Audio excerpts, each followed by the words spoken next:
तस्मात् यज्ञात् सर्वभूतः ऋचः सामानि जज्जिरे छन्दांसि जज्जिरे तस्मात् यजुस्तस्मादजायत।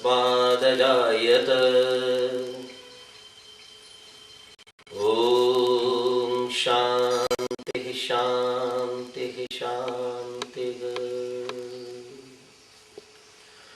उपस्थित शुद्ध पवित्र आत्माओं, अभी मैंने आपके समक्ष ऋग्वेद का ये प्रसिद्ध मंत्र उच्चारण किया है। यह मंत्र बता रहा है कि उस परम पिता परमात्मा ने सृष्टि के आदि में आज से लगभग 2 अरब वर्ष पूर्व अग्नि, वायु, आदित्य, अंगिरा आदि व्यक्तियों के माध्यम से ऋग्वेद, यजुर्वेद, सामवेद और अथर्ववेद का प्रकाश करके मानव मात्र का कल्याण किया। ये 4 पुण्य आत्माएं वे थी जिनके पूर्व जन्म के कर्म सर्वश्रेष्ठ थे और उन्हीं 4 विशिष्ट आत्माओं को चुनकर भगवान ने उन्हें अपनी एक एक वेद वाणी का प्रकाश किया। परमात्मा ने उन 4 को वेद का जो प्रकाश दिया, उसके पश्चात उनका नाम अग्नि, वायु, आदित्य, अंगिरा हुआ। एक शंका उत्पन्न होती है कि परमात्मा सर्वव्यापक निराकार है। सपर्यागात शुक्रम अकायम न तस्य प्रतिमा अस्ति। परमात्मा का कोई शरीर नहीं और शरीर न होने के कारण उसकी कोई प्रतिमा नहीं बनती।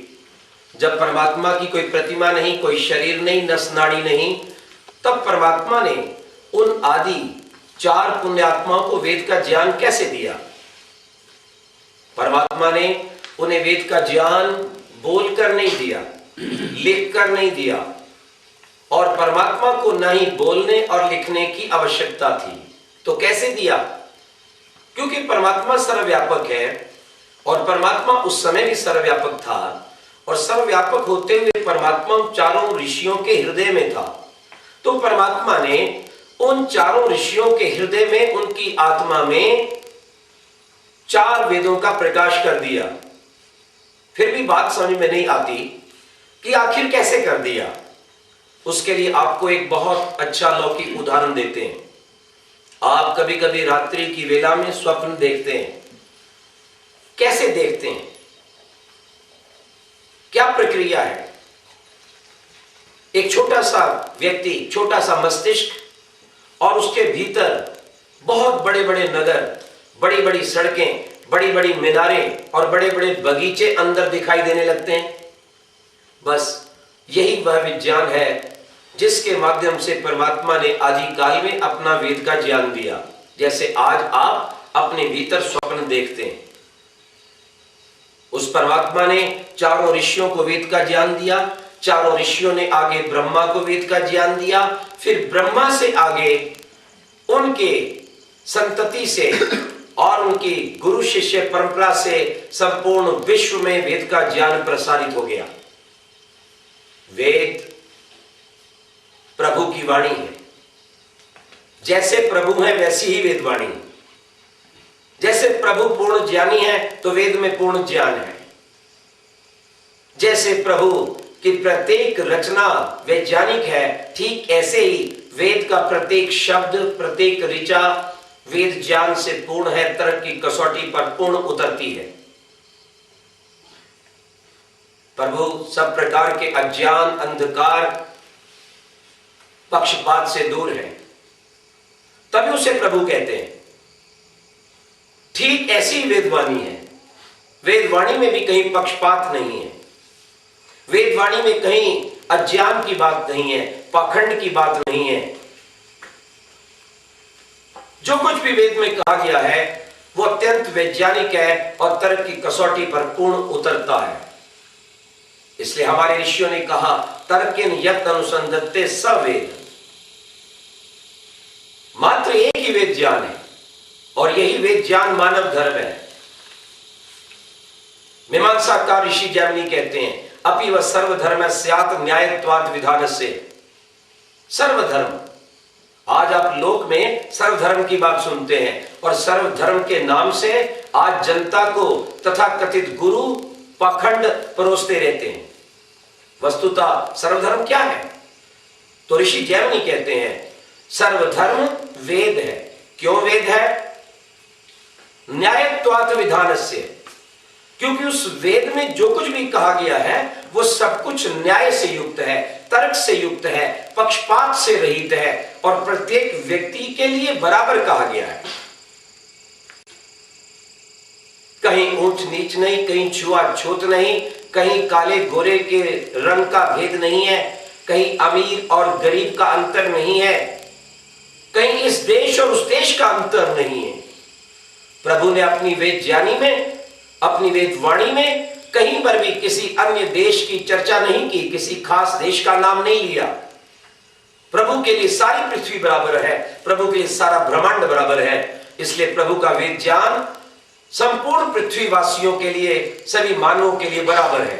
वह यह नहीं कहा गया कि यह वेद ज्ञान केवल हिंदुओं के लिए है, जैसे कि अन्य मजहबी लोग, जैसे ईसाई और मुसलमानों की बाइबल और कुरान में कहा गया है कि ये शिक्षाएं केवल ईसाई मुसलमानों के लिए है। ये संकेत मिलते हैं हम अरब वालों के लिए कुरान का ज्ञान दे रहे हैं।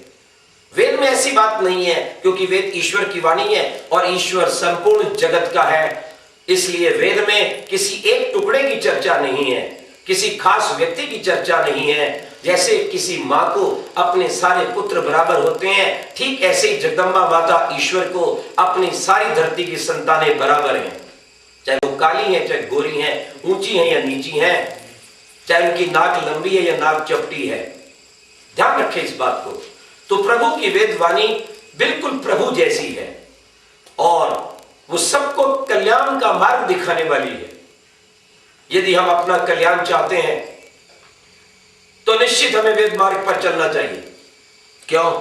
क्योंकि वेद ही मानव धर्म है और वेद के बिना कल्याण नहीं।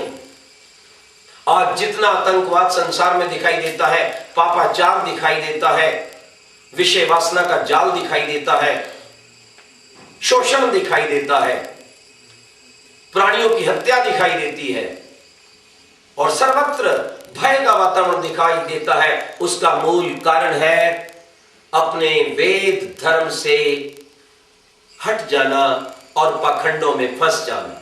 ध्यान दें, जो व्यक्ति सर्वव्यापक निराकार ईश्वर पर विश्वास करेगा और यह ध्यान में रखेगा कि भगवान मुझे देख रहा है और उसका पूर्ण दंड देगा, तो वह व्यक्ति पाप में क्यों फंसेगा। और जब वह व्यक्ति भगवान की वाणी वेद को पढ़ेगा और वहां उसे लिखा मिलेगा न किलविष्यमत्र न आधारो अस्ति, अर्थात जो कुछ तुम कर्म करोगे उसका फल तुम्हें भोगना ही पड़ेगा। उस किए हुए कर्म में कोई कमी नहीं होगी। बहुत दिनों के पश्चात भी वो ज्यों का त्यों फल देने वाला होगा। कोई रिश्वत, कोई चढ़ावा तुम्हारे कर्म के फल से बचा नहीं सकेगा और कोई तुम्हारा अच्छा संगी साथी, कोई योगी तपस्वी सिफारिश से भी तुम्हें तुम्हारे कर्म से नहीं बचा सकेगा। तुम जैसा बोओगे वैसा काटोगे, जैसा आप उबालोगे वैसा ही खाओगे। यदि आपने अपने जीवन के पात्र में नीम को उबाला है तो आपको नीम खानी पड़ेगी। यह नहीं हो सकता कि आप नीम उबालें और स्वाद आपको उसमें शलजम का आने लगे। इसलिए कहा गया है, पोया बोया पेड़ बबूल का तो आम कहां से खाए। प्रत्येक व्यक्ति को अपने कर्म का फल मिलेगा। इसी वैदिक सिद्धांत का समर्थन करते हुए योगेश्वर कृष्ण महाराज ने आज से लगभग 550 वर्ष पहले कहा था, अवश्यमेव भोक्तव्यम कृतम कर्म शुभाशुभम।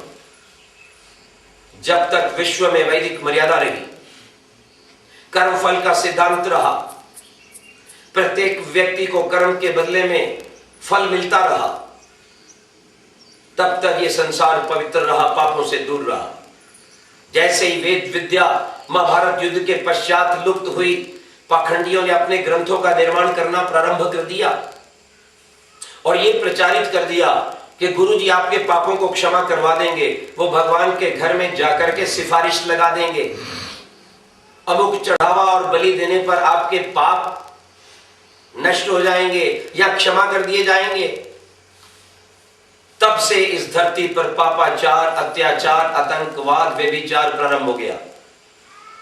ध्यान दीजिए, यदि किसी पाप करने वाले को यह पता चल जाए, किसी अनिष्ट कार्य करने वाले को, चोरी, मक्कारी, डाकाजनी, हत्या करने वाले को यह पता चल जाए कि तुम्हें इस कर्म के करने के पश्चात छूटने की पूरी सुविधा है, तुम्हें इसका फल नहीं मिलेगा, यदि ऐसा हो जाए, ध्यान दीजिए, तो पाप धरती पर बढ़ेगा या कम होगा?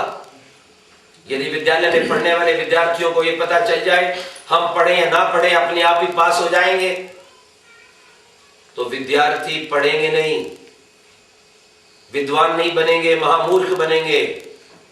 क्यों? उन्हें पता चल गया है कि नकल से पास हुआ जा सकता है, रिश्वत देकर के पास हो सकते हैं, इसलिए वो पढ़ने का प्रयास नहीं करेंगे और संसार में अविद्या फैलेगी, मूर्खता फैलेगी। ठीक ऐसे ही आज संसार में जितना भी आतंकवाद, अत्याचार है, उसका मूल कारण वे मजहबी ग्रंथ हैं जिन्होंने ये लिखा हुआ है तुम पाप करो और हम क्षमा करते हैं, अल्लाह तुम्हें क्षमा कर देगा, गॉड तुम्हें क्षमा कर देगा, अमुक प्रकार का गुरु तुम्हें क्षमा कर देगा, किसी चौथे, सातवें, 11वें आसमान में रहने वाला तथा कथित कोई ब्रह्मा तुम्हें क्षमा कर देगा। ध्यान दीजिए, इसलिए परम पिता परमात्मा ने अपनी वेदवाणी में बिल्कुल स्पष्ट कहा है, विश्वानि दुरितानि परासु यद भद्रम तन्यासु। यदि आप सुख चाहते हो तो बुराई को हटा दो, यदि दुख नहीं चाहते हो तो बुराई के स्थान पर अच्छाई को ले आओ। ध्यान दीजिए इस बात को। और जब तक इस वेदवाणी की कर्म फल व्यवस्था से, प्रभु की आज्ञा से, इन मंत्रों की प्रेरणा से धरती पर रहने वाले लोग शुभ कर्म करते रहे, तब तक ये धरती स्वर्ग रही, ये सोने की चिड़िया रही, हमारा देश विश्व गुरु रहा, इसमें कोई दो मत नहीं। पूरे धरती के ऊपर एक परिवार के तुल्य लोगों का वास रहा, वसुदेव कुटुंबकम। किसी प्रकार का वैमनस्य नहीं था, झगड़ा नहीं था, उत्पात नहीं था, लड़ाई झगड़ा नहीं था। यह वेदवाणी की कृपा थी, सबका एक विचार था और सदविचार था, कहीं जातिवाद नहीं था जन्म से, कहीं छुआछूत नहीं था, कहीं भाग्यवाद को, हस्तरेखा को, कहीं मंगल शनि के ऊपर चढ़ने के मूर्खतापूर्ण विचार को स्थान नहीं था मेरे देश में। प्रत्येक व्यक्ति पुरुषार्थ करता था, परिश्रमेण सिद्ध्यन्ति कार्याणि न मनोरथैः। इस सूत्र को वो आचरण में लाता था कि पुरुषार्थ करने पर ही फल मिलता है, और प्रभु पुरुषार्थी को ही मार्ग दिखाते हैं। ध्यान दीजिएगा। तो प्रभु ने हमारा अत्यंत कल्याण किया, सृष्टि के आदि में जो वेद ज्ञान दिया। यदि आज हम अपना कल्याण चाहते हैं तो हमें वेदों की ओर लौटना होगा। और यही महर्षि दयाल ने कहा था, आज से लगभग 125 वर्ष पूर्व, यदि विश्व में शांति को स्थापित करना है तो तथाकथित मजहबी ग्रंथों को हटाकर मानव धर्म वेद को स्थापित किया जाए। कुछ लोग ये शंका करते हैं कि वेद प्रभु की वाणी नहीं है। तो हमने कहा यदि प्रभु की वाणी नहीं है तो फिर वेद का प्रकाश कैसे हुआ धरती पर? तो उनका यह कहना है, धीरे धीरे व्यक्तियों का विकास हुआ और आगे जाकर के स्वतः उन्हें वेद का प्रकाश हो गया। धीरे धीरे बहुत वर्षों के पश्चात आज इस धरती को बने हुए लगभग 2 वर्ष व्यतीत हो गए। मैं ऐसे लोगों से पूछना चाहता हूं, इस धरती पर अभी भी कुछ लोग हैं जो अरण्यवासी हैं, जंगलों में रहते हैं। बहुत से लोग अभी भी वस्त्र नहीं धारण करते, ऐसे ही खा लेते हैं मारकर। उन्हें अब तक इतना लंबा समय व्यतीत होने पर भी ज्ञान क्यों नहीं हुआ? वे सभ्य क्यों नहीं बने और लोगों की तरह? क्या कारण है? वे इसलिए सभ्य नहीं बन सके, वो इसलिए विद्वान नहीं बन सके, वो इसलिए इंजीनियर, डॉक्टर, साइंटिस्ट, पंडित नहीं बन सके क्योंकि उनको कोई पढ़ाने वाला नहीं था, और आज भी नहीं। इससे यह सिद्ध होता है कि अपने आप कभी भी विद्या का, ज्ञान का विकास नहीं होता। एक और उदाहरण आपके समक्ष रखते हैं, हो सकता है बहुत से लोगों को पता हो। कहते हैं रामू नाम का बालक था, वो गुम हो गया बहुत बचपन में ही, और वो जंगल में पहुंच गया, भेड़ियों के साथ रहने लगा। जब वो पकड़ा गया तो उसकी आयु लगभग 14-15 वर्ष के आसपास थी, लेकिन वो बालक इंसान का बालक होते हुए भी खड़े नहीं चलता था, 2 हाथों और पैरों पर ही चलता था। वही जंगली प्राणियों की तरह ही हु करके बोलता था। क्यों भैया? अगर बिना किसी के ज्ञान दिए अपने आप ज्ञान का विकास हो जाता है, व्यक्ति विद्वान बन सकता है, किसी ग्रंथ की रचना कर सकता है, तो हम पूछते हैं वो रामू बालक ऐसे अपने आप क्यों विद्वान नहीं बना, क्यों पढ़ लिख नहीं गया? और दूसरी ओर जब हम अपने बच्चों को बाल्यकाल से ही विद्यालयों में भेजते हैं तो विद्वान बनते हैं, पढ़ लिख जाते हैं, सभ्य हो जाते हैं, उन्हें उठना बैठना खाना पीना ठीक आता है। इन उदाहरणों से सिद्ध होता है कि विद्या का विकास अपने आप नहीं होता। जब तक कोई विद्या उन्हें ना दे, जब तक कोई दूसरा व्यक्ति हमें विद्या नहीं पढ़ाता, तब तक विद्या का विकास नहीं होता। या बहुत से लोग ऐसे बैठे हैं जिनकी अवस्था 80-85 वर्ष की हो गई है और अब तक भी उन्हें गायत्री मंत्र शुद्ध बोलना नहीं आता। वो तत्सवितर और बड़े नियम ही करते रहते हैं। क्यों? क्योंकि उन्हें कोई ठीक गायत्री मंत्र पढ़ाने वाला विद्वान नहीं मिला। इन बातों से सिद्ध होता है कि वेद विद्या का प्रकाश अपने आप नहीं हुआ। ऋषियों ने अपने आप ही वेद का प्रकाश नहीं किया, और धरती का कोई भी व्यक्ति अपने आप न तो वेद विद्या का विकास कर सकता है और न ही ऋषि बन सकता है। अर्थात सृष्टि के आदि में उन ऋषियों को कोई ज्ञान देने वाला था, कोई विज्ञान देने वाला था, कोई पढ़ाने वाला था, जिसके कारण ये चारों वेद प्रकाश में आए। तो वो कौन था? जब सृष्टि के आदि में मानव की रचना हुई तो सभी एक समान थे, सभी बाल वृत्ति थे, भलाई उनकी अवस्था बड़ी थी, अर्थात लगभग 25 के आसपास थी, 25 वर्ष के आसपास थी, क्योंकि संसार के आदि में युवा सृष्टि हुई।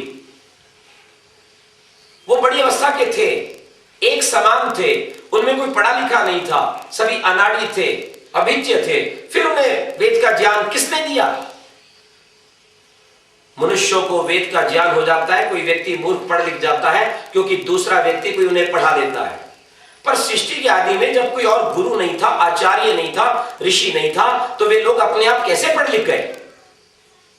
इसका उत्तर वही है जो हम बोल रहे थे, तस्मात् यज्ञात् सर्वभूता ऋचः समानि जज्जिरे, कि परम पिता परमात्मा ने स्वयं सृष्टि की आदि में उनका गुरु बनकर उन्हें ऋग्वेद, यजुर्वेद, सामवेद और अथर्ववेद का ज्ञान दिया। इसी बात को ऋषि पतंजलि योग दर्शन में कहते हैं, स पूर्वे शाम अपि गुरु कालेन अनुच्छेदात्। वे परम पिता परमात्मा ओम या ओंकार ही गुरु का गुरु, आदि गुरु है। उसकी कृपा से हमें वेद का ज्ञान मिला है, और यह हमारा कर्तव्य बनता है कि अपने उस प्रभु की इस महान धरोहर को सुरक्षित रखें, उस वेद वाणी के अनुसार चलें, जीवन को यज्ञमय बनाएं, परोपकार में लगाएं और अपने प्रभु के प्रिय पुत्र बनकर उसके आनंद को पाएं। यह मानव जीवन का लक्ष्य, ध्यान देना इस बात को। बहुत से लोग ये कहते हैं कि पहले वेद एक था और बाद में आके 4 बन गए। कुछ लोगों की यह भी धारणा है कि वेद का प्रकाश ऋषि व्यास से हुआ, वेद व्यास से हुआ। नहीं, वेद आदि में ही 4 है। मैंने आपके समक्ष ऋग्वेद का मंत्र उपस्थित किया है, ध्यान रखना। ऋग्वेद, यजुर्वेद, सामवेद, अथर्ववेद। इसमें ऋग्वेद ज्ञान कांड है, यजुर्वेद कर्म कांड है, सामवेद उपासना कांड है, अथर्ववेद विज्ञान कांड है। ध्यान रखिएगा। Rigveda true education, Yajurveda true action, Samaveda true meditation, Atharvaveda true protection. और इन चारों के बिना कोई व्यक्ति सुखी नहीं हो सकता, कोई परिवार, कोई समाज, कोई राष्ट्र सुखी नहीं हो सकता। ज्ञान अवश्य चाहिए और ज्ञान के पश्चात कर्म भी चाहिए। ज्ञान और कर्म के पश्चात उपासना, शांति चाहिए, धैर्य चाहिए। और शांति तभी रह सकती है जब इसकी सुरक्षा हो। ध्यान रखिएगा। और यदि उसकी सुरक्षा नहीं है तो आपका ज्ञान चला जाएगा, आपका किया हुआ कर्म विफल हो जाएगा। आपने खेती तो बहुत अच्छी लगाई, बीज भी डाला, तपस्या भी की, लेकिन बाढ़ नहीं लगाई, सब नष्ट हो जाएगा। घर तो आपने बहुत सुंदर बनाया, सारी सुख की सामग्री भी उसमें रखी, सोने चांदी हीरे मोती जवाहरात भी थे, लेकिन घर की चार दीवारी नहीं थी, घर का अच्छा एक मजबूत द्वार नहीं था। इसलिए रात को चोर डाकू आए और लूट कर ले गए। जैसे आज भारत की दुर्दशा हो रही है, आज भी भारत कम नहीं है। आज भी भारत के लोग बलवान हैं, आज भी भारत के लोग अपनी विद्या में विश्व में छाए हुए हैं। ध्यान रखिएगा, आज भी भारत के पास चरित्र है, लेकिन भारत की एक ही बर्बादी का कारण है कि आज भारत की सीमाएं सुरक्षित नहीं है। और ये सबसे बड़ा दोष अगर है किसी को तो उन लोगों को है जो राज करने की बात करते हैं परंतु अपने राष्ट्र की सुरक्षा नहीं करते। ये सबसे बड़ा पाप उनका है। और इसलिए भारत में सब कुछ होते हुए भी भारत के लोग दुखी हैं, चिंतित हैं, विचलित हैं, आतंकवाद के शिकार हैं। इसलिए चारों वेदों के मुख्य विषय हमें प्रेरणा देते हैं कि यदि हमें पूर्ण सुख शांति चाहिए तो हम ज्ञान कर्म उपासना के साथ सुरक्षा का पूर्ण प्रबंध करें। चारों वेदों का नाम ऋग्वेद में आने से सिद्ध हो जाता है कि चार वेद सृष्टि के प्रारंभ में ही थे। यह नहीं था कि पहले एक आया, फिर दूसरा, फिर तीसरा, फिर चौथा। इससे यह बात भी कट जाती है कि चार वेद का प्रकाश ऋषि व्यास ने किया, क्योंकि चार वेद पूर्व है। आपने यह भी सुना होगा कि रावण के समय में भी चार वेद थे, वो भी चार वेद का स्वाध्याय करता था, लेकिन उसने उसके अनुसार आचरण नहीं किया, इसलिए उसका पतन हो गया।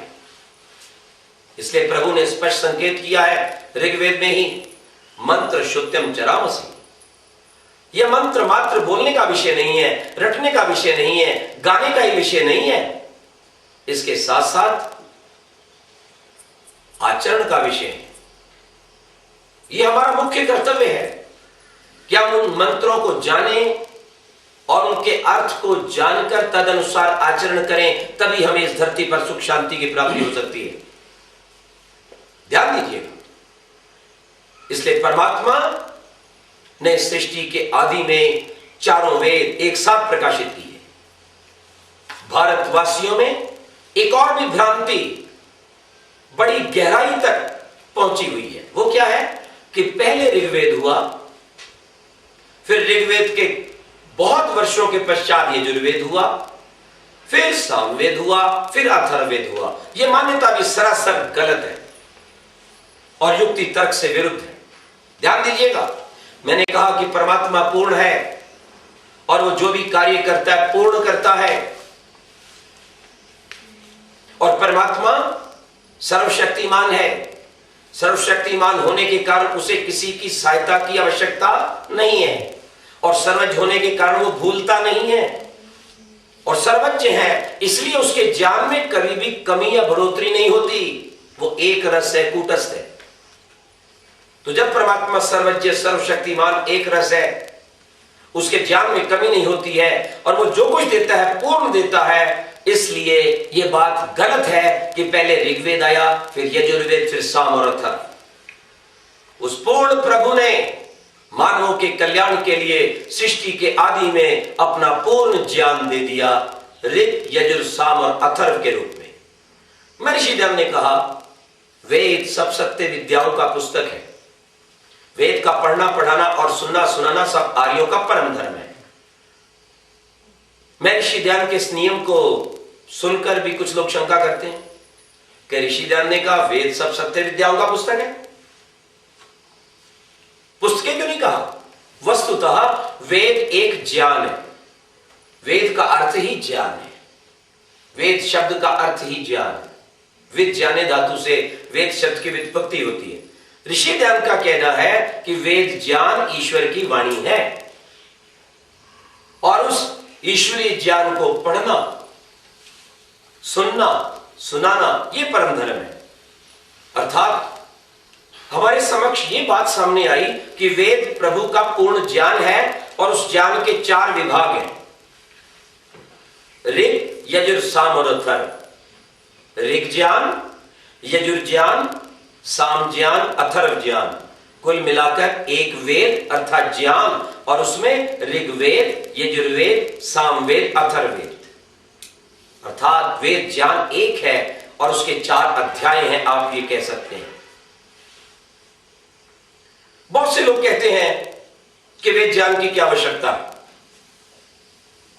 धीरे धीरे धीरे व्यक्ति टकराकर, मार खाकर, अनुभवी होकर अपने आप सीख जाता है। हमने कहा ध्यान दो इस बात की ओर, परमात्मा सर्वज्ञ है और यह सृष्टि रचना परमात्मा का एक पावन, पवित्र, परोपकारमय स्वाभाविक कार्य है। परमात्मा ने सृष्टि की रचना हम सब प्राणियों को दुख देने के लिए नहीं की। मैं क्यों कह रहा हूं? क्योंकि बहुत से लोग जब दुखी, पीड़ित होते हैं, जब बहुत से लोग रोग ग्रसित होते हैं, अकाल मृत्यु के शिकार हो जाते हैं, तो परमात्मा को कोसने लगते हैं। पर इसमें परमात्मा का कोई दोष नहीं और न ही परमात्मा ने दुख देने के लिए हमें पैदा किया है। क्या कोई माता पिता अपनी संतान को दुख देने के लिए पैदा करता है? जब एक साधारण पढ़ा लिखा माता पिता भी अपनी संतान को दुख देने के लिए पैदा नहीं करता, तो फिर परमात्मा हमें क्यों दुख देने के लिए पैदा करेगा? दुख या तो हमारे कर्म से होता है या सामने वाले के गलत कर्म से होता है, वो परमात्मा से नहीं होता। परमात्मा तो जैसा हम कर्म करते हैं वैसा ही फल देता है। अगर हम दुख पाते हैं तो वो भी अपने कर्म का फल है या अपने साथी के अनिष्ट कर्म का फल है, क्योंकि हम संसार में जन्म लेते हैं और संसार में सभी मानव प्राणियों का वास है। कोई ज्ञानवान है, कोई मूर्ख है, तो कभी अज्ञान के वशीभूत होकर हम दूसरों को दुख देते हैं और कभी दूसरा व्यक्ति अज्ञान के वशीभूत होकर लोभ लालच आदि में आकर हमें दुख देता है। अगर कोई शंका करे जब हमने कोई बुरा कर्म नहीं किया तो हमें दुख क्यों मिला? मैंने कहा क्योंकि आप संसार में रह रहे हो इसलिए दुख मिला। ये संसार का स्वभाव है, सुख दुख,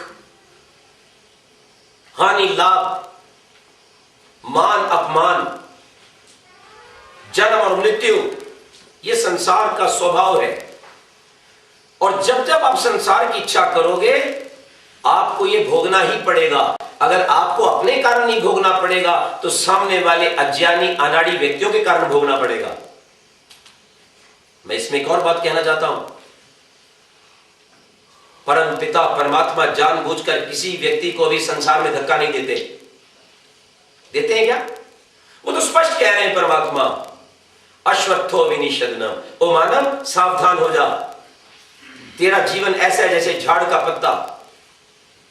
ध्यान से देख, जिस संसार की चकाचौंध चमचमाहट को देखकर तू वहां जाना चाहता है, वहां उसके पीछे दुख भी है, क्लेश भी है, मृत्यु भी है, रोग भी है।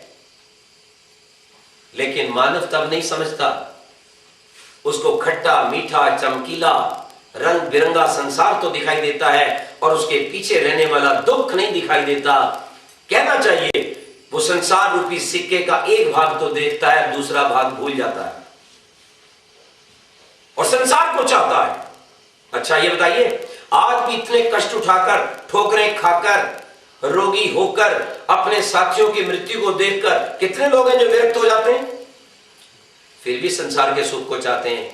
फिर भी बहुत कम परमेश्वर याद आता है। बहुत विरले लोग होते हैं ज्ञानी जो ठोकर खाकर प्रभु के मार्ग पर आ जाते हैं और अपने सब कार्यों को प्रभु के समर्पित कर देते हैं। जिसे ईश्वर प्रणिधान कहा गया है, क्यों परमात्मा ने स्पष्ट संकेत किया है, वेदाहमेतम पुरुषम महांतम आदित्य वर्णम तमसः परस्तात् तमे विदित्वाति मृत्युमेति नान्य पंथा विद्यते अनाय। ओ मानव, इस बात को मत भूल कि इस धरती पर आत्मिक आनंद को छोड़कर, साधना को छोड़कर सुख प्राप्ति का और कोई मार्ग नहीं है। जितना तू मेरे समीप रहेगा उतना आनंदित रहेगा, जितना तू मुझसे दूर रहेगा उतना ही दुखी रहेगा। हम कहां सुनते हैं? ध्यान दीजिए इस बात। इसलिए परमात्मा ने संसार हमारे कल्याण और सुख के लिए बनाया है, अब कल्याण और दुख के लिए नहीं बनाया। और एक शंका कि व्यक्ति ठोकर खा करके जाग जाएगा, कहां जागता है?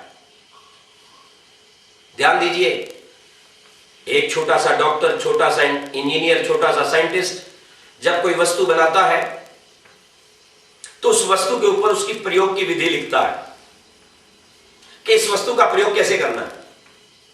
कोई भी वस्तु उठा के दे लीजिए, एक 50 पैसे, 1 रुपया, 2 रुपया, 5 रुपया और ऊपर तक की कोई भी आप दवाई उठाकर देख लीजिए, हर गोली के ऊपर लिखा होता है बच्चे को इतनी मात्रा में देनी है, बड़े को इतनी मात्रा में देनी है। किसी भी मशीन को, किसी भी गाड़ी को आप उठाकर देख लीजिए, उसकी प्रयोग की विधि साफ लिखी है उस बनाने वाले ने। क्यों? बनाने वाला ये चाहता है मेरी बनाई गई वस्तु से लोगों को लाभ हो, हानि ना हो, और दूसरी बात, मेरी बनाई हुई वस्तु देर तक काम में आए, खराब ना हो। जब छोटे मोटे व्यक्ति अपनी छोटी छोटी वस्तुएं बनाने के लिए उसके साथ ये सूचनाएं देते हैं, तो इतने विशाल जगत का और इतने विचित्र मानव का निर्माता भगवान क्या यूं ही बैठा रहा? उसने संसार को बनाकर उसके साथ कोई सूचना नहीं दी कि हमें संसार में कैसे चलना है, कैसे उठना है, कैसे खाना है, कैसे व्यवहार करना है। निश्चित रूप से उस भगवान ने हमें सृष्टि के आदि में जन्म के साथ ही जहां संसार भर के साधन दिए, वहां साधनों के साथ ही पावन वेद का ज्ञान दिया, जिसको हम पढ़कर अपने जीवन को महान बना सकते हैं। विश्वानि दुरितानि परासु, अपनी आत्मा से विरुद्ध कर्म को छोड़ दो। यस्तु सर्वाणि भूतानि आत्मनेम पश्यति सर्वभूतेषु आत्मानं ततो न विचिकित्सति। ध्यान रखिए, जो आपको अच्छी नहीं लगती है वो दूसरों को भी अच्छी नहीं लगती है। जो आपकी आत्मा से विरुद्ध है वो दूसरे के भी विरुद्ध है। ऐसा कार्य मत करो जो आपको अच्छा नहीं लगता। ये प्रभु का संकेत है। मांसम नाशनीयात, मांस मत खाओ, सुरम मत पीवो, शराब मत पियो, अक्षर मत दिव्य, जुआ मत खेलो। वहां लिखा हुआ है पशु नाम पया औषधि नाम रसा। ओ मानव, इस धरती के ऊपर पशुओं का दूध पी, बलवान हो जा, तेजस्वी हो जा, और औषधियों का रस पान कर। कहीं वेद के अंदर यह नहीं आया कि पशु का मांस खा और रक्त पी और इस संसार को बूचड़खाना बना दे। ध्यान देना, प्रभु कहता है अगर मेरे पास आना चाहता है तो मित्र का स्वभाव बना, और जब तेरी मित्र की दृष्टि बनेगी तब मैं तुझे अपना प्रिय पुत्र बना दूंगा और अपने आनंद की वर्षा कर दूंगा। ध्यान देना, इसलिए वेदवाणी शिक्षा देती है, मां भ्राता भ्रातरम दीक्षण, भाई भाई से द्वेष ना करे, मां स्वसारा मुत्स्वसा, बहन बहन से द्वेष ना करे, अनुव्रता पितु पुत्रा मात्रा भवतु सम्मना। पुत्र माता के साथ मन मिलाने वाला हो, पिता के पीछे चलने वाला हो, संगच्छध्वम संवदध्वम, हम मिलकर चलने वाले हों, मिलकर बोलने वाले हों और एक विचार वाले हों, और जो कुछ इस धरती पर दिया है भगवान ने उसको मिल बांट कर खाने वाले हों। अज्येष्ठा सो कनिष्ठा स, हम ऊंचाई और नीचाई के पक्षपात को ना करें, सभी मानव बराबर हैं। हाँ, कुछ ज्ञान, कुछ बल और विशेष कार्यों के कारण उनको जो दर्जा दिया गया है वो कार्य की दृष्टि से दिया गया है, और आत्मिक दृष्टि से सभी बराबर है। ये वेद का संदेश है। प्रत्येक व्यक्ति को ऊपर उठने का अधिकार है। वेद के अंदर कहीं भी जन्म से जाति पाति को नहीं माना गया। और वेद की जो वर्ण व्यवस्था है वस्तुतः जन्म पर आधारित नहीं है, वो कर्म पर आधारित है। ब्राह्मण वो नहीं है जो ब्राह्मण के घर में जन्म लेता है, ब्राह्मण वो है जो बुद्धि से विशिष्ट है और ज्ञान का प्रकाश कर सकता है। वो कोई भी हो सकता है, वो किसी के घर में भी पैदा हुआ व्यक्ति हो सकता है। क्षत्रिय वो नहीं है जो क्षत्रिय राजपूत के घर में पैदा हुआ हो, क्षत्रिय वो है जो बहुबल से बलवान है, बुद्धिमान है, निर्भीक है और अपने देश की, धर्म की, गौओं की रक्षा करने में अपने प्राण की बाजी न्यौछावर कर सकता है। वो किसी के घर में भी पैदा हो सकता है, किसी स्थान पर भी जन्म ले सकता है।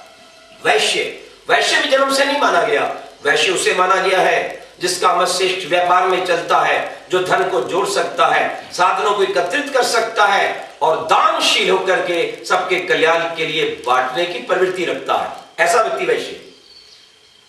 वे व्यक्ति समाज के अंदर जिनके पास विशेष बुद्धि नहीं है, जिनके पास विशेष बल नहीं है, जिनके पास धन जोड़ने का विशेष ज्ञान नहीं है, उन्हें शूद्र कहा गया है, क्लास 4 कहा गया है। याद रखना, आर्यों के 4 वर्ण है, ब्राह्मण, क्षत्रिय, वैश्य, शूद्र। ब्राह्मण आर्य है, क्षत्रिय आर्य है, वैश्य आर्य है, शूद्र भी आर्य है। शूद्र वो नहीं है जो मांसाहारी है, शराबी है, कबाबी है, देशद्रोही है, नहीं, शूद्र आर्य है। आर्य मतलब ईश्वर पुत्र है, आर्यति ईश्वर तस्य पत्यम आर्य, वो भी परमात्मा की संतान है, वो भी श्रेष्ठ है। उसके जीवन का भी एक लक्ष्य है। क्या लक्ष्य है?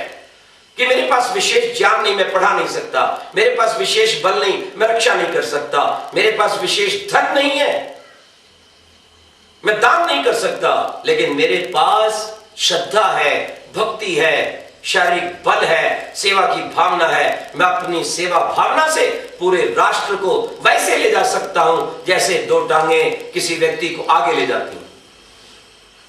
याद रखिए, इसलिए वे लोग जो वर्ण व्यवस्था का विरोध करते हैं वस्तुतः वे भटके हुए हैं। मनु महाराज ने भी जो वर्ण व्यवस्था का समर्थन किया है वो वैदिक वर्ण व्यवस्था है, वो जन्म पर आधारित नहीं है, छुआछूत पर आधारित नहीं है। इसलिए यदि हम वेद की वास्तविक विद्या को जाने, माने, अपने जीवन में धारण करें तो मैं समझता हूं धरती पर पुनः स्वर्ग लौट सकता है, मानव मानव का प्रिय बन सकता है। इस बात में लेश मात्र भी कोई और संशय नहीं। कुछ लोगों को शंका है वेद के विषय में। कुछ लोग कहते हैं कि वैदिक काल में अश्वमेध यज्ञ होता था और यज्ञों में अश्व की बलि दी जाती थी, बिल्कुल गलत है। वैदिक काल में, आर्यों के काल में ऐसा कोई कुकृत्य, कुकर्म नहीं होता था।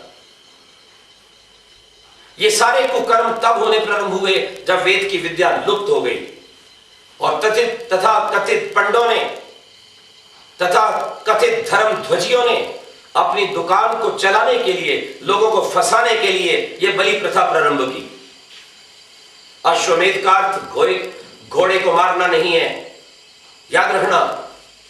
अश्व घोड़े को कहते हैं, अश्व शक्ति को कहते हैं और वेद में अश्व राष्ट्र को भी कहते हैं। ध्यान दीजिएगा, मेध का अर्थ मारना, काटना, खून बहाना नहीं है, आग में डालना नहीं है। मेध शब्द का अर्थ है मेद्री समृद्धो, बढ़ाना। ये जिस धातु से बना है उसका अर्थ है बढ़ाना। तो अश्वमेध का क्या अर्थ हुआ? अश्व शक्ति को बढ़ाना, राष्ट्र शक्ति को बढ़ाना। गोमेध, कुछ लोगों ने कहा गोमेध के नाम से गाय काटी जाती हैं, गाय को हवन में डालते थे। मैं कहा बिल्कुल गलत, ये मूर्खों का प्रलाप है। वैदिक आर्य लोग, ऋषिगण ऐसा पाप नहीं करते थे, क्योंकि वेद में तो गाय की पूजा का विधान है और ये कहा गया है यदि कोई गाय को मारता है तो उसे मैं अपनी गोली से मारता हूं, उसका सिर काटता हूं। यदि नो गाम हिंसी तंत्वसी से विद्या में, तो जो वेद गाय की रक्षा का विधान करता है, कस्य मात्र ना विद्यते गोस्तु मात्र ना विद्यते, जो भगवान ये कहता है इस धरती के प्राणियों में सर्वश्रेष्ठ प्राणी गाय है क्योंकि गाय के दूध में अमृत है, उस वेद में गौहत्या का विधान कैसे हो सकता है?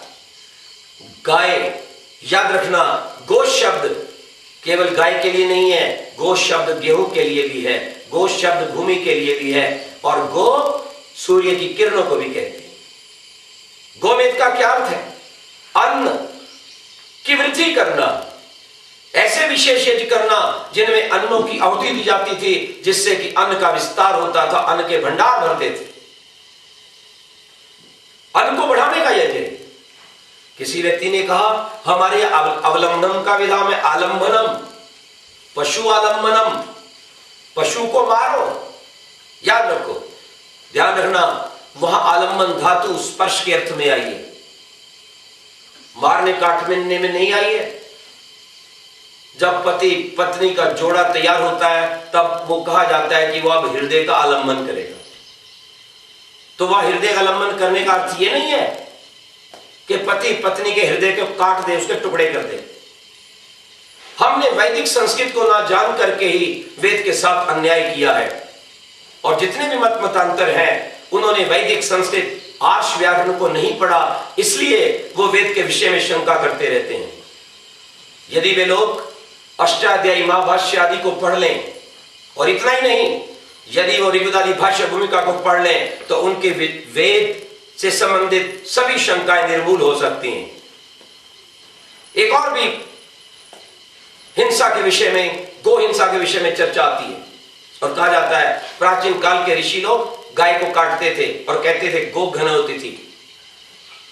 जब कोई तिथि आता था तो ऋषि कहता था गो घन तिथि, ये कैसा तिथि है? ये ऐसा तिथि है जिसके लिए विशेष गाय काटी जाएगी। ये महामूर्खतापूर्ण अर्थ है, ध्यान रखिएगा।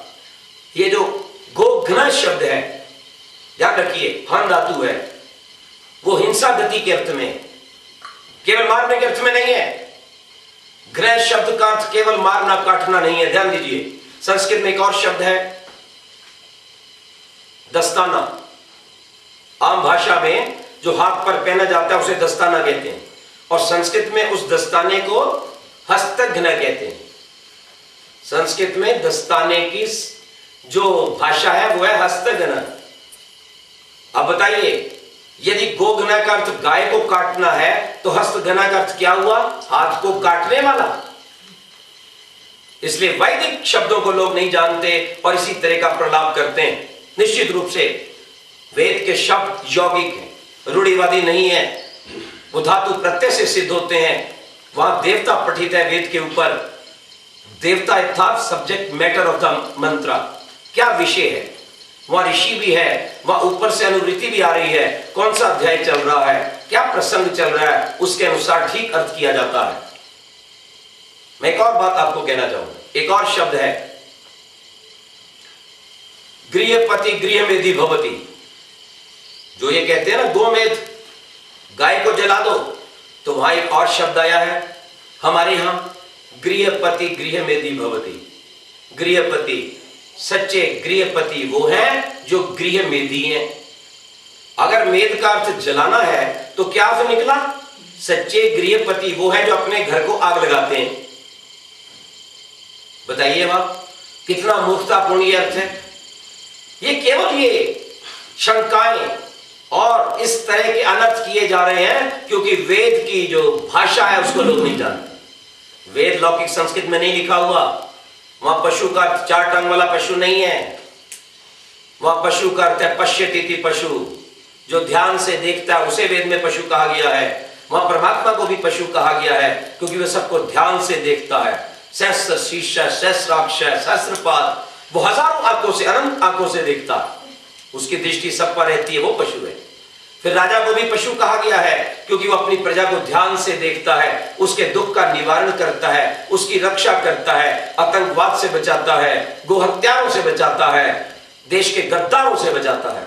वो सच्चा राजा भी पशु है। विद्वान को भी पशु कहा गया है क्योंकि उसकी दृष्टि बड़ी पैनी होती है, वो बाल की खाल उतार देता है, गहराई तक जाता है और वास्तविक विषय को समझाता है।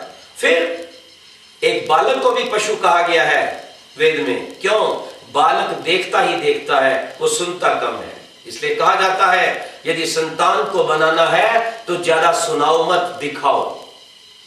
ज्यादा शिक्षाएं देने से संतान नहीं बनती, अपितु माता पिता के आचरण को देखकर अधिक संतान बनती। आप क्या कहते हो उससे संतान नहीं बनेगी विशेष, आप क्या करते हो संतानों के सामने उससे आपकी संतान बनेगी विशेष। ये ध्यान रखिएगा इस बात। तो ये वैदिक भाषा है, आर्ष भाषा है। जब हम इसको जानेंगे हमारी सभी शंकाएं निर्मूल होंगी। उस देव दयानंद को, स्वराज्य के प्रथम उद्घोषक को, इस देश को सच्चा मार्ग दिखाने वाले ऋषि को हम बारंबार प्रणाम करते हैं, जिन्होंने वैदिक गुत्थियों को सुलझाया और हमारे समक्ष ईश्वर की वाणी वेद को बिल्कुल सरल भाषा में उपस्थित किया, हिंदी भाषा में उपस्थित किया। मुझे यहां एक और बात कहनी, आज से 5,500 वर्ष पूर्व योगेश्वर कृष्ण ने भी कहा था, अवश्यमेव भोक्तव्यम कृतम कर्म शुभाशुभम। प्रसिद्ध विद्वान मैक्स मूलर जब तक महर्षि दयानंद की विद्या से युक्त नहीं था, जब तक उन्होंने महर्षि दयानंद के प्रवचन नहीं सुने थे, वह भी कहता था कि वेद गडरियों के गीत हैं। जैसे ही मैक्स मूलर ने महर्षि दयानंद के प्रवचन सुने, उनके ऋग्वेदादि भाष्य भूमिका का अध्ययन किया, उसे कहना पड़ा, the Sanskrit literature starts from Rigveda and ends at Rigvedadi Bhashya Bhumika written by Maharshi Dayanand Saraswati with modern scientific touch. हमें यह ध्यान में रखना चाहिए कि वेद विद्या संपूर्ण मानव के लिए एक ऐसी विद्या है जिसके अनुसार चलते हुए हम अपने जीवन के प्रत्येक कोने पर सफलता को प्राप्त कर सकते हैं। वेद ही ईश्वरी ज्ञान है। क्यों ईश्वरी ज्ञान है? क्योंकि इसमें जन्म से लेकर अंत तक मनुष्य की पूर्ण व्यवस्था की गई है।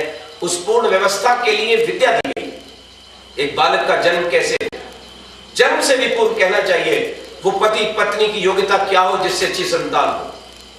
जन्म के पश्चात उसके संस्कार कैसे हो, संस्कारों के पश्चात किस प्रकार के विद्यालय में भेजा जाए, विद्यालय कैसा हो, वो गुरु कैसा हो, गृहस्थ के अंदर उसका व्यवहार कैसा हो, वृद्ध अवस्था में वो पुनः अपनी उन प्राचीन खोई हुई शक्तियों को प्राप्त करने के लिए वनप्रस्थ में जाए और वानप्रस्थ में जाकर किस तरह से आचरण करे। फिर संन्यास धर्म कहा गया। यदि देश के अंदर शत्रु हैं, देशद्रोही हैं, तो उनके विनाश करने के लिए अस्त्र शस्त्र की योजना है, विश्राम करने के लिए भवन बनाने की योजना है। तो वेद संपूर्ण व्यवस्था देता है, वैज्ञानिक व्यवस्था देता है, अस्त्र शस्त्र की विद्या बताता है, भवन निर्माण की कला बताता है, पनडुब्बी की बात बताता है, और विमान बनाने की कला भी वेद से इस सारे संसार में गई है।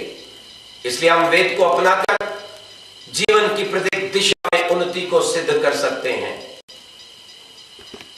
जितना पहले था ना, है ना, संसार के बुद्धिजीवियों को ये बात भी सदा ध्यान में रखनी चाहिए कि ईश्वरीय धर्म, भगवान का चढ़ाया हुआ धर्म अथवा धर्म ज्ञान पुस्तक वही हो सकता है जो संसार के सब मानवों के प्रति प्यार और भाईचारे का संदेश देता हो।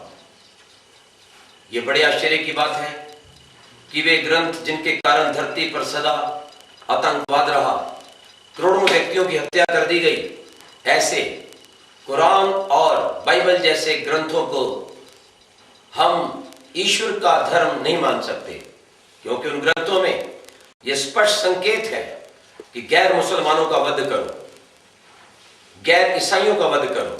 परंतु ठीक इन ग्रंथों से विपरीत प्रभु की वाणी वेद में कहा गया है, अन्यो अन्यम अभिहर्यत, एक मनुष्य दूसरे मनुष्य से प्यार करे, संगच्छध्वम संवदध्वम, मिलकर चलो, मिलकर बोलो, समानी प्रपा सैवो अन्नभागा, तुम्हारे खाने और पीने के स्थान एक ही, वयम श्याम पत्योरयिनाम, हम सब धनेश्वरों के स्वामी बने। इससे सिद्ध होता है संसार में केवल एकमात्र ईश्वरीय धर्म है और वह वेद धर्म है। कुछ लोग कहते हैं कि वेद मात्र हिंदुओं के लिए, और हम ये कहते हैं कि नहीं, वेद के अंदर हिंदू मुसलमान ईसाई सिख का नामो निशान नहीं है। वेद में तो आर्य आया है, और आर्य उसे कहा गया है जो श्रेष्ठ है। कोई भी आर्य है, ध्यान दीजिएगा, हर व्यक्ति आर्य हो सकता है। वह श्रेष्ठ को आर्य और दुष्ट को दस्यु कहा गया है। ध्यान दीजिएगा, वेद के अंदर कोई इतिहास नहीं है। कुछ लोग वेद में राजा और राम को, मदीना और यरूशलेम को ढूंढने का मूर्खतापूर्ण प्रयास करते हैं। वेद में ऐसा किसी प्रकार का इतिहास नहीं है, कोई राजा रानी की कथा नहीं है, क्योंकि यह प्री हिस्टोरिक बुक है। वेद का ज्ञान सृष्टि के आदि में हुआ, जब मानवों का जन्म प्रारंभ भी नहीं हुआ था, और जो ज्ञान सृष्टि के पहले हुआ हो उसमें सृष्टि के बाद में आने वाली घटनाएं हो कैसे सकती हैं? वेद नित्य ज्ञान है, शाश्वत ज्ञान है, इतिहास से रहित ज्ञान है, संपूर्ण मानवता के लिए एक समान ज्ञान है। ध्यान रखना, इस बात को कभी मत भूलना। और जो लोग इस संशय में हैं कि हम मुसलमान हैं, हम ईसाई हैं, हम सिख हैं, या हम पारसी हैं, हम बुद्ध हैं, हम जैन हैं, हमें वेद से क्या लेना है, वे भी अपनी भ्रांति को दूर कर लें। मैं उन्हें एक बात कहना चाहता हूं, भगवान का बनाया हुआ सूर्य किसके लिए है? क्या केवल आर्यों के लिए है? सबके लिए। वो सूर्य सबको बराबर प्रकाश देता है, चाहे तो अपने आप को मुसलमान कहता है, ईसाई कहता है या पारसी कहता है। भगवान की बनाई वायु सबको जीवन देती है, चाहे किसी भी मत मजहब का है। भगवान की बनाई धरती सबको विश्राम देती है। भगवान का बनाया अन्न सबको जीवन दान देता है। भगवान की बनाई वर्षा सबको तृप्त करती है। भगवान का बनाया चंद्रमा सबको शीतलता देता है। अर्थात भगवान की बनाई प्रत्येक वस्तु सबके लिए बराबर होती है।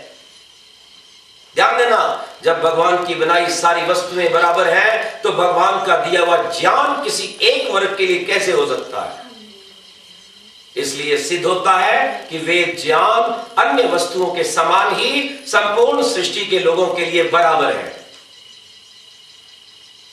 और भगवान बार बार इसमें कहते हैं कि मेरे इस वेद ज्ञान को पढ़ने का अधिकारी प्रत्येक व्यक्ति है। यथेमा वाचम कल्याणी मां वदानी जनेभ्यः। हर वर्ण का व्यक्ति पढ़ सकता है, हर आश्रम का व्यक्ति इसे पढ़ सकता है, हर देश का व्यक्ति इसे पढ़ सकता है, हर रंग वाला पढ़ सकता है, हर लिंग वाला पढ़ सकता है। यह किसी प्रकार का पुरुषों में भेद नहीं है और किसी प्रकार का नर और मादा में भेद नहीं है। ध्यान दीजिएगा, बहुत से मजहबों में उनकी कुछ क्रियाएं केवल पुरुषों के लिए हैं।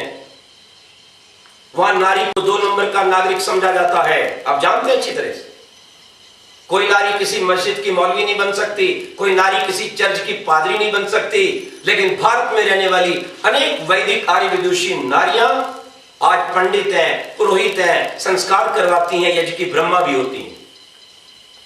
तो एक बात और ध्यान में रखिए, प्रभु की वाणी वही होती है जो बिना लिंग भेद के होती है। वो नर के लिए जैसी होती है, नारी के लिए वैसी होती है। इसलिए हमारे यहाँ तो अनेक विदुषी नारियां हुई हैं, कहीं गार्गी हुई, कहीं मैत्रेयी हुई, कहीं शची पॉल लोमी हुई। अर्थात नारियों को बराबर उतना ही वेद का अधिकार है। गायत्री का उतना अधिकार पुरुषों को है, उतना ही नारियों को है। जो लोग ये कहते हैं नारियों को वेद नहीं बोलना चाहिए, गायत्री नहीं पढ़ना चाहिए, वो अपने अज्ञान को दूर करें। जब एक पिता का बराबर अधिकार अपनी पुत्री के लिए होता है तो परम पिता परमात्मा के अपने ज्ञान का अधिकार सबके लिए बराबर कैसे नहीं होगा? ध्यान दीजिएगा इस बात। इसलिए वेद सबके लिए बराबर है। मैं एक बात और कहना चाहता हूं, कुछ लोग कहते हैं कि वेद ही ईश्वर की वाणी है, अन्य बाइबल, कुरान आदि ग्रंथ क्यों नहीं? उसकी कसौटी है। ध्यान दीजिए, कसौटियां मत भूलिए, आपको सीधा उत्तर मिलेगा। प्रभु का ज्ञान वही होगा जो सृष्टि के पहले होगा। ये सभी पुस्तकें आदि सृष्टि की रचना के बाद आई हैं, लगभग 2, 2,500, 3 साल की हैं, उससे पहले नहीं है। वेद ज्ञान 2 वर्ष पुराना है। और केवल मैं नहीं कहता, ये संसार में अमेरिका के घर से, ईसाइयों के घर से एक पुस्तक निकलती है, the Guinness book of records, वो भी इस बात को कहती है, the oldest formal religion is Veda. आप देख सकते हैं 206 पृष्ठ पर। यह हम नहीं कह रहे, वेद के विद्वान आर्य लोग, भारतवासी नहीं कह रहे, ईसाइयों के घर से छपने वाली पुस्तक कह रही है। ईसाई लोग लिख रहे हैं कि संसार का सबसे प्राचीन धर्म वेद है। ध्यान रखिएगा इस बात। पहली कसौटी। दूसरी कसौटी, ईश्वर की वाणी, ईश्वर का धर्म वही हो सकता है जिसकी भाषा सबके लिए बराबर हो। तो ये वैदिक संस्कृत जितनी यहां के रहने वाले भारतवासियों के लिए कठिन है, उतनी चीन, जापान, इंग्लैंड, ईरान के लिए कठिन है। प्रभु की वाणी वही हो सकती है जिसमें पक्षपात ना हो। इसलिए वेद में नर नारी का कोई पक्षपात नहीं है। ध्यान दीजिएगा, वेद की वाणी वही हो सकती है जिसमें किसी प्रकार का जादू टोना ना हो। वो केवल भगवान की वाणी वेद है। वेद वाणी की जो बातें हैं, वेद ज्ञान से युक्त तरह की कसौटी पर कसती हैं। वेद में भूगोल कहा गया है।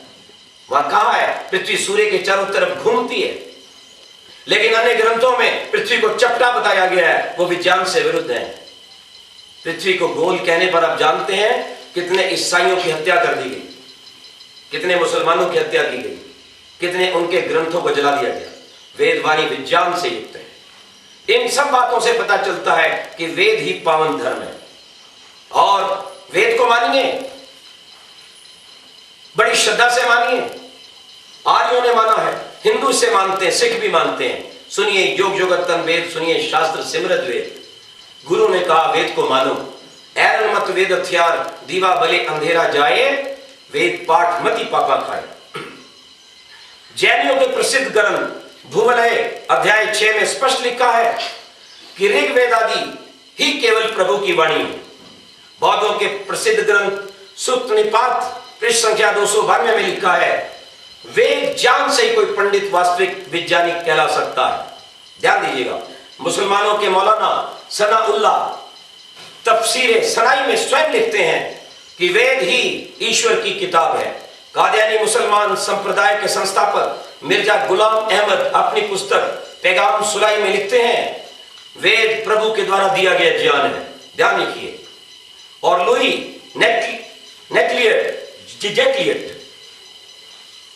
जैक्लियट अपने प्रसिद्ध ग्रंथ बाइबल इंडिया में लिखता है कि वेद ईश्वर की वाणी है और उस वाणी से धन्य भारत सारे संसार का प्रेरणा स्रोत रहा है। विलियम जोन्स ने भी बड़े खुले शब्दों में वेद की स्तुति की है। यहां तक कि सूफी संप्रदाय के विचारक अपने पुस्तक कृष्ण कथा में प्रभु की मूल्यवान देन वेद को मानते हैं। मोहम्मद साहब से 2000 वर्ष पूर्व कवि लाबी बिन अख्तर बिन तुरफा ये स्पष्ट कहते हैं कि धन्य हिंद की भूमि जहां सृष्टि के आदि में 4 पैगंबरों के द्वारा वेद का प्रकाश किया गया। यानी मोहम्मद साहब से पूर्व भी वेद का ज्ञान था। आइए, यदि हम मानवता को लाना चाहते हैं, आतंकवाद से बचना चाहते हैं, शरीर को स्वस्थ, मन को शांत, आत्मा को आनंदित करना चाहते हैं और भाईचारे की पावन डोर में बनना चाहते हैं, तो प्रभु की वाणी वेद को धर्म मानकर उसके अनुसार चलें। जैसे एक वेद के सूत्र से बनाया गया च्यवनप्राश किसी व्यक्ति को दुनिया की हानि नहीं पहुंचाता, वैसे पूर्ण वेद पर अगर हम चल पड़े तो च्यवनप्राश से भी अधिक हमें पूर्ण लाभ होगा।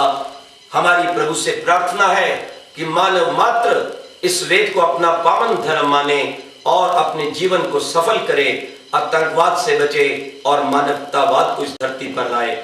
ओम शांति शांति शांति।